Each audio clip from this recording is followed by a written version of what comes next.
Hello, good day and welcome to About Device. This will guide you on how to convert PDF to any format. So first of all, you launch your PDF file.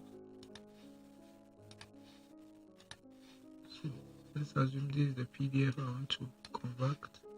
You click on File, then click on Export. You can convert a PDF to a Word document, to a spreadsheet, to a Microsoft PowerPoint presentation, to an image, to an HTML page. So if you want to convert this to a Word document, you click on Word, you select the location where you want to save. I've selected desktop, and then you click on Save. So you can see that Adobe Acrobat is creating a PDF document. So you can see it has been automatically created. So hope with this you've learned how to convert PDF to any file format using Adobe Acrobat. Thank you.